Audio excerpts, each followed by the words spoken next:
Oi, bem-vindos a mais uma análise aprofundada aqui com a gente. Hoje o papo é sobre um componente eletrônico fundamental que permite controle, ajuste, sabe? O resistor variável. Se antes a gente viu resistores fixos, né, naquela lição anterior da nossa fonte, agora a gente vai mergulhar naqueles que, dá para mudar a resistência.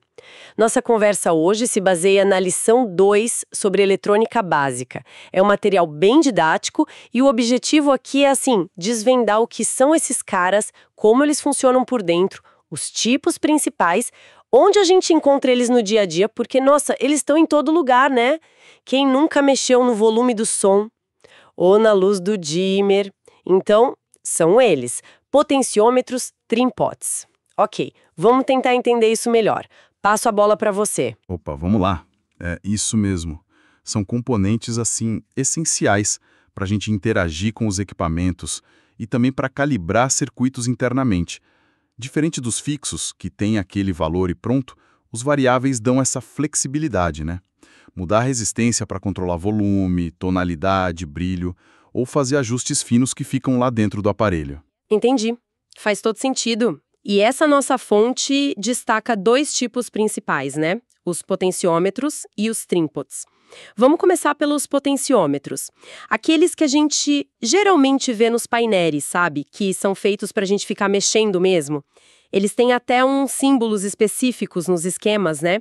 Parece um resistor com uma setinha. Isso, exatamente. Esses são os potenciômetros, feitos para essa interação externa.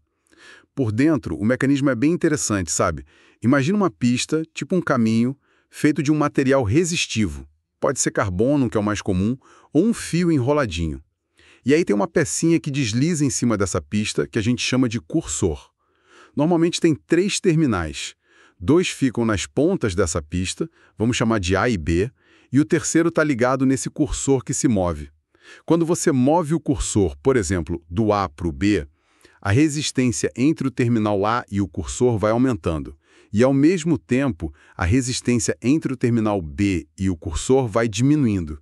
Entende? Ah, tá. Então, conforme ele anda, uma distância aumenta e a outra diminui. Perfeito.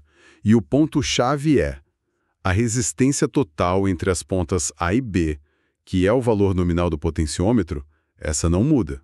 Fica sempre a mesma. A fonte até dá um exemplo bom. Um potenciômetro de 100 ohms.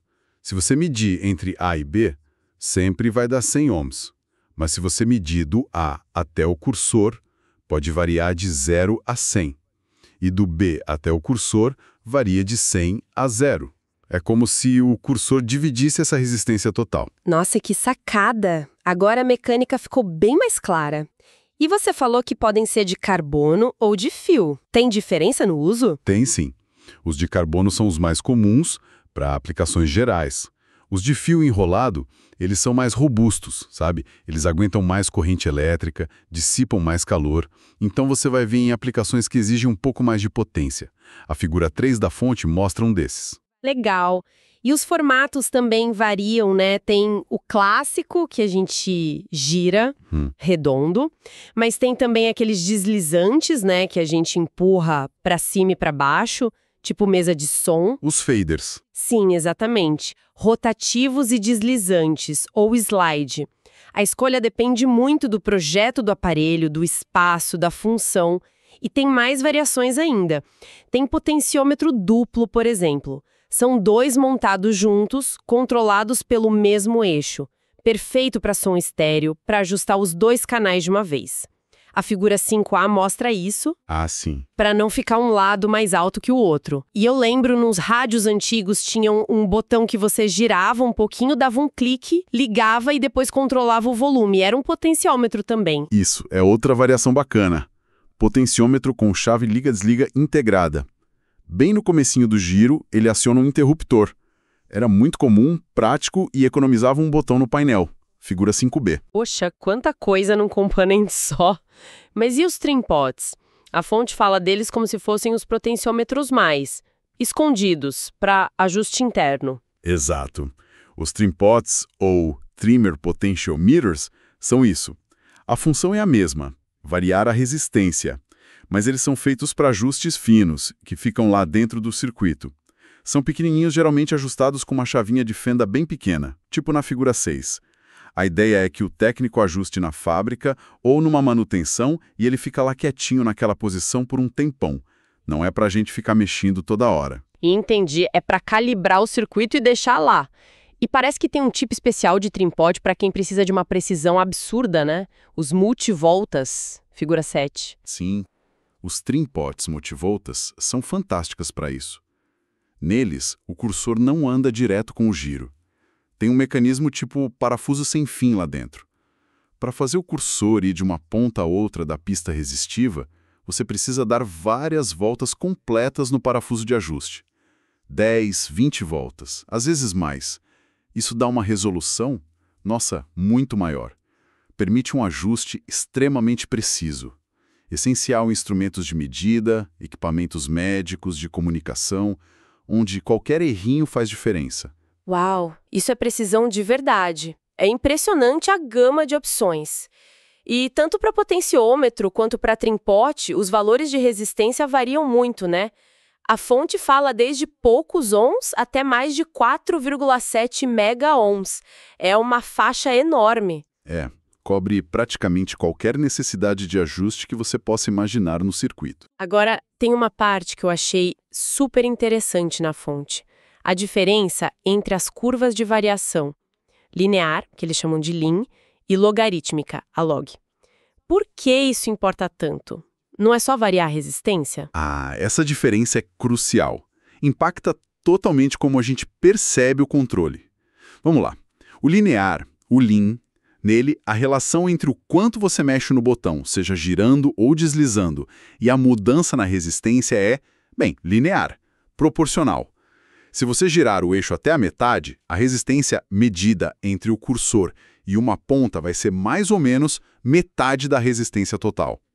O gráfico disso é uma linha reta, como na figura 8. Onde a gente usa isso? Onde você quer um controle uniforme.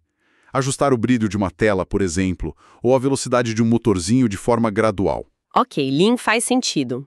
Mexeu metade, mudou metade. Direto. Mas aí vem um logarítmico. E a fonte conecta isso com a nossa audição. Como assim? Isso é muito doido. É fascinante, né? É que o nosso ouvido, a nossa percepção de volume, não é linear. A gente é muito mais sensível a mudanças em sons baixos do que em sons altos. Pensa assim, um barulhinho pequeno num lugar quieto, a gente percebe na hora. Mas se já tiver um barulho alto, um aumento igual pode nem ser notado.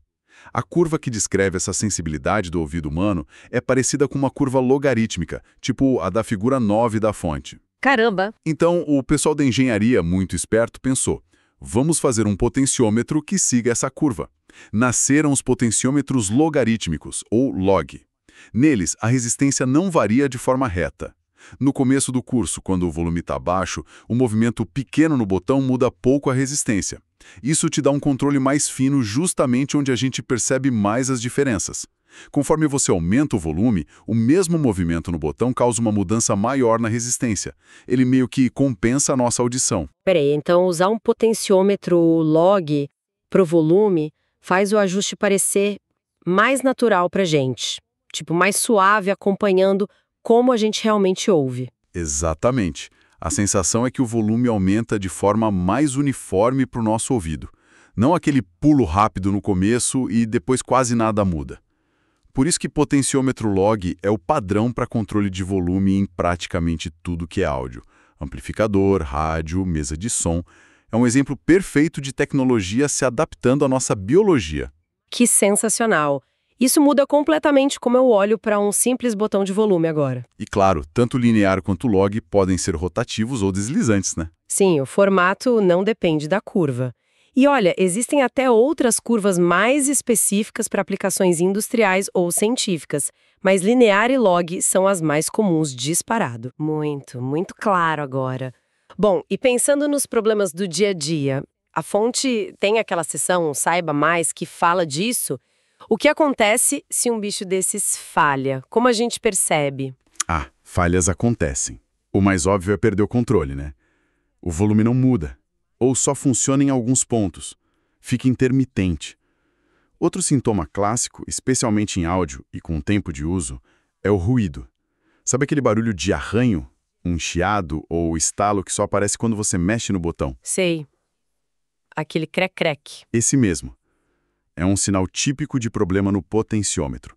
O cursor não está mais fazendo um contato perfeito com a pista resistiva. E como testa para saber se ele está bom ou não? Com um multímetro na função de medir resistência, o ohmímetro. Primeiro mede entre as pontas A e B para ver se dá o valor nominal que está escrito nele. Depois, o teste-chave. Mede entre o terminal do meio, o cursor, e uma das pontas. Aí você vai girando ou deslizando o cursor bem devagar. O valor da resistência tem que mudar suavemente, de forma contínua, sem pular, sem cair para zero do nada, sem dar infinito, que seria circuito aberto. Se variar direitinho, tá bom. Se falhar ao pular, tá ruim. Boa dica. E aquela situação clássica, meu potenciômetro de volume, que é log, estragou. Na loja só tem um linear com o mesmo valor de resistência. Dá para quebrar o galho? Olha, a fonte não recomenda e na prática fica bem ruim. Se você botar um linear no lugar de um log para volume, nossa, o volume vai dar um salto enorme logo no comecinho do giro e depois quase não vai mudar no resto do curso. Perde toda aquela suavidade que a gente falou. Fica muito difícil de ajustar num nível baixo, sabe? Entendi. Funcionar até funciona, mas a experiência de uso fica péssima. Só numa emergência muito grande mesmo. O ideal é sempre trocar pelo tipo certo. Log por log, lim por lim. Beleza, anotado. E o tal do arranho? Porque acontece e tem jeito. Esse ruído chato geralmente é desgaste mesmo. A pista de carbono vai gastando com o atrito do cursor, deslizando ali milhares de vezes. Ou pode ser sujeira também. Poeira, umidade, oxidação. Qualquer coisa que atrapalhe o contato elétrico perfeito entre o cursor e a pista. Quando o sinal de áudio está passando ali e o contato falha por um instante, essa variação brusca vira o ruído que a gente ouve. E dá para limpar? Às vezes sim. A fonte sugere tentar um spray limpa-contatos, daqueles específicos para eletrônica. Aplica com cuidado, com o aparelho desligado, claro, e mexe o botão para espalhar. Em alguns casos, um pouquinho de álcool isopropílico pode ajudar a tirar a sujeira. Mas tem que ser com cuidado para não danificar mais. Agora, se a pista estiver muito gasta ou o cursor quebrado, aí não tem jeito. A limpeza não vai resolver. Tem que trocar o potenciômetro mesmo. Informação super útil para quem gosta de dar uma fuçada ou tentar consertar as coisas. Bom, acho que a gente cobriu bastante coisa, né? Vamos dar uma recapitulada rápida nos pontos principais que a gente tirou dessa análise? Vimos que os resistores variáveis são chave para ajuste e controle. Os potenciômetros para uso externo, frequente. Os trimpots para ajustes internos, precisos. E os multivolpas para aquela precisão cirúrgica. A diferença entre curva linear, lim, e logarítmica, log, é super importante, né? Principalmente a log para o nosso ouvido no controle de volume. E ficar de olho nos sinais de problema, tipo o arranho. Acho que sim. E a ideia central, para mim, é que entender o componente vai além da função básica, né? É entender a característica dele, como ele responde à curva, no caso, e como isso conversa com o resto do sistema, seja o circuito ou até a gente mesmo. Nossa percepção. E é muito legal ver como a engenharia olhou para a biologia, para como a gente ouve e criou um componente, o potenciômetro log, que imita isso para deixar a interação mais humana, mais eficiente. Com certeza. E isso me deixa pensando numa coisa. Se a gente conseguiu adaptar um controle eletrônico tão bem para nossa audição, será que tem outras interfaces, outras tecnologias que a gente usa todo dia que poderiam ser muito melhores se levassem mais em conta essas respostas não lineares do nosso corpo, da nossa percepção? Em outros sentidos, outras interações, onde mais a tecnologia poderia se moldar melhor a nós, né? Fica aí a reflexão para todo mundo. E com isso, a gente fecha essa nossa análise sobre os resistores variáveis.